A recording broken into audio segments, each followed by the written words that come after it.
Ladies and gentlemen, good evening and welcome to Roma Theory. It's the final countdown between Roma and Feyenoord.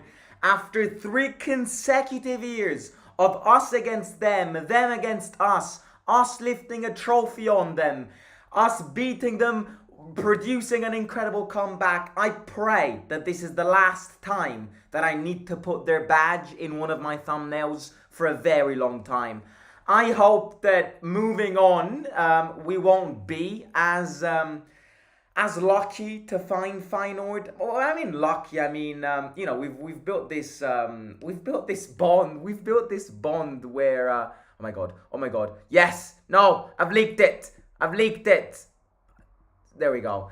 I hope that we will not face each other for quite a long while, and I hope that this is kind of a last dance between us and them, because I'd like to spice things up. I'd like to change things up. I know that we are Feyenoord's biggest headache, or I'd say Feyenoord's biggest nightmare. But yeah, it's life, and we've got probably the most important game of the season so far on Thursday. Definitely the most important game of the season for De Rossi up to now. And it's one of those first games which can turn the season in being an incredible season or not. It's the first checkpoint. You know, in video games, when you die after a while, you don't restart from the very first from the very start. It's a checkpoint. I think Thursday's game is it's a game to play, but then looking back at what we did in both the league and the Europa League, and looking forward and seeing what is next. So I definitely think that that Thursday's game is a very important game on this. But yeah, match preview. Let's speak about this.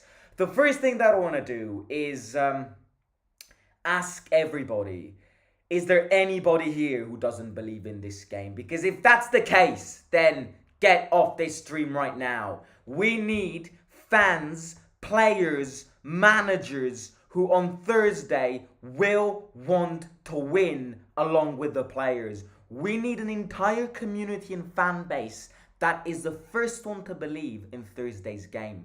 Because Thursday's game is not a sneaky game. If we play well and if we're concentrated on Thursday, I can guarantee you that we're going to eat them up alive. We're going to completely send them back in the Netherlands, send them back where they belong, boneless. And I truly mean this when I say this. You know, I've said this the second after the first leg ended. I am extremely convinced that on Thursday, if the players and the fans team up together to want the win, we will eat them up. Because one thing that Feyenoord players, I mean, they'll kind of expect this because they'll remember what happened last year.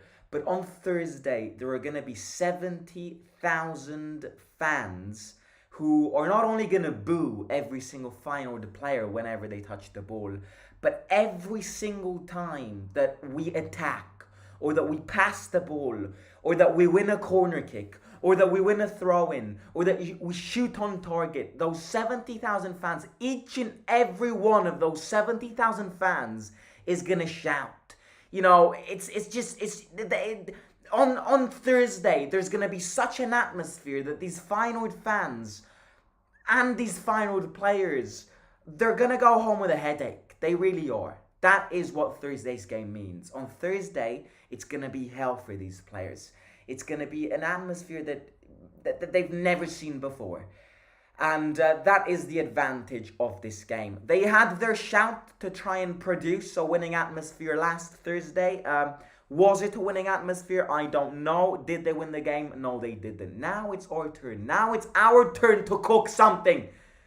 So you know what? With that being said, the like target today, I want 100 likes because I need every single one of you guys believing in this game. No matter if you're going to the stadium or you're watching at home, be loud. Lose your voice because it's going to be worth it. Right. Speaking about them, They have got players back from injuries. Last Thursday, according to their fans, they played with their B team. So one of the reasons why they didn't win last Thursday, according to their fans, it's the fact that they were playing with their second team because a lot of their players were missing. Now a lot of their players are back for this game, so let's just bear that in mind. Let's don't make the same mistakes. Let's just outclass them on every single piece of that field because they will have their first team starting apart from two players. The only two players that are going to be missing on Thursday for Feyenoord are Trauner, which is the bold guy in defence, and Bilo, which is their first starting goalkeeper. Apart from that, they have got Gertruida, who is back from his injury, and also Timber, who is back from his injury. I believe that this Timber is an Arsenal's Timber, but they are twins. They look identical to each other. So they will have these players back. Adding on to that, they will have Jimenez starting from the very first minute. Last Thursday, he played 45 minutes because he wasn't fit, so he got rested. In terms of the players which I fear, I don't fear anybody because I know that we've beaten them twice. We've beaten them. We can beat them a third time. But if I need to pick them out, I would probably say that the biggest threats are without a doubt Jimenez up front because again he's a striker which if we let him have the chance he's gonna bury it. There are a lot of strikers that we've faced who if we make mistakes in defense and then by any means we leave that striker in front of the goalkeeper, they won't score because they're terrible. Like Jimenez is a good striker, as much as he's a little dickhead. He is a good striker, so the defense needs to be concentrated because the chance that he will have, he will score. And this game is all about not conceding. This game is about not conceding and killing the rhythm, using the atmosphere to kill their game, to hypnotize them, to just create a massive chaos in their heads and then use that to score. This game is vital to not concede. It is vital. Conceding in this game is going to be a suicide pill. Because again, look what happened last year. We were lucky, we were good. Yes, we were very good, but we were also lucky that Dybala pulled that masterclass. Because had that game ended 1-1 with that Brazilian guy which scored the goal and that with 5 minutes until the end, if it wasn't for that Dybala masterclass turning around in the air and scoring, we would have not won that game. We would have lost that game and we would have not been in Budapest. So this game, that won't happen every time. That happened once, it's not going to happen again. Miracles are called miracles because they happen once in a while. We cannot base this game like we based it last season because basing the game like we based it last season is very risky. Conceding a goal in the 88th minute and then Dybala magically and miraculously scored that goal.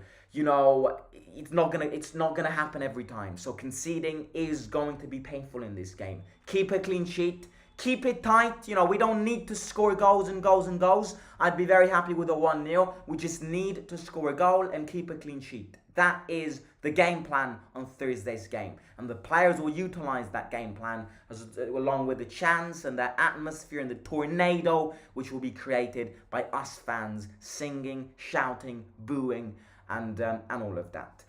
So they've got a few players back. Gertruida isn't bad. He's a defender. He did score an own goal against Atletico Madrid in the Champions League. But he's not a bad player at all. He is a Dutch national. He's a left back, I believe, a very offensive left back. So he sets the play very well.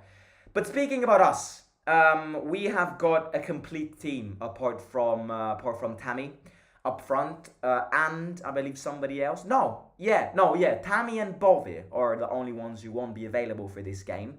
Tammy, we all know why. Bove, because he got a yellow card in Rotterdam and he was disqualified for this game.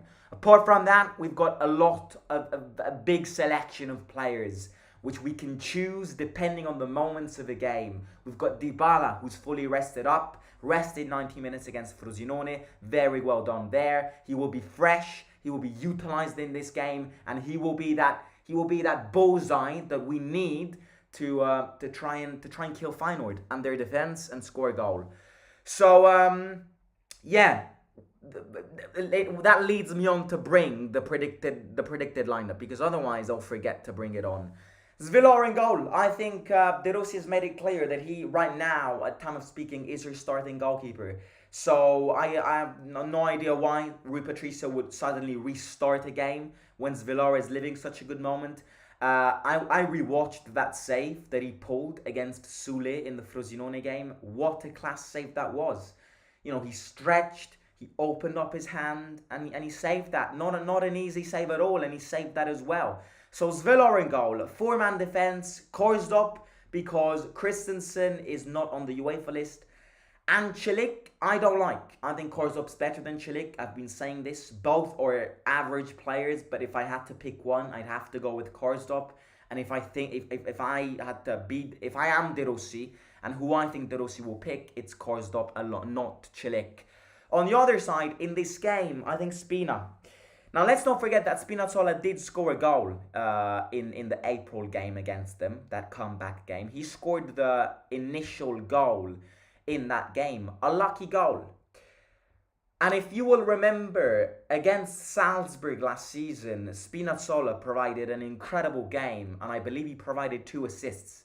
Out of the 2 goals that we scored, to provide yet another comeback against Salzburg last season, Spinazzola provided both assists. Spinazzola looks different in European games. Spinazzola looks like he likes cooking in these European games. So I'm going to keep with this good pattern and start him. 2 centre-backs, Mancini, and I want Ndika. This is wishful thinking, because ultimately I think Llorente is going to start. But I want Ndika in this game. If there is one way to try and pocket Jimenez, it's by placing 2 very physical strikers on him. Mancini, we all know the beefy hand with Jimenez. He will want to eat him up once again. And Ndika on the other side. Yes, he will not have learned De Rossi's way and De Rossi's defensive tactics, because he arrived 1 week ago from AFCON. But he played an incredible AFCON. Pocketed strikers like Osimhen in that AFCON final against Nigeria. He's living such a good moment. I want to start him, because I think it would be great to cover Jimenez and Paixão and all of these players, because look, they like infiltrations in the box. We've seen this last week. We know Feyenoord. They like playing fast touches in the box. We need players who are ready, who are physical, to kick those players away. So I want Ndika, and I hope that Ndika is going to start this game. 3 in the midfield. Cristante and Paredes and Pellegrini. I think the fact that Bove is unavailable suggests to me that there won't be many doubts regarding the midfielders. Aouar, Renato Sanchez, I don't see them starting. I think this is a game where we can't risk. And Renato and Aouar haven't been playing since quite a long while. It's a very big risk to start them out of nowhere in such an important game. So Pellegrini, Paredes and Cristante, El Shaarawy and Dybala freshen up, and Lukaku up top. Lukaku's knackered. Absolutely. Lukaku is knackered.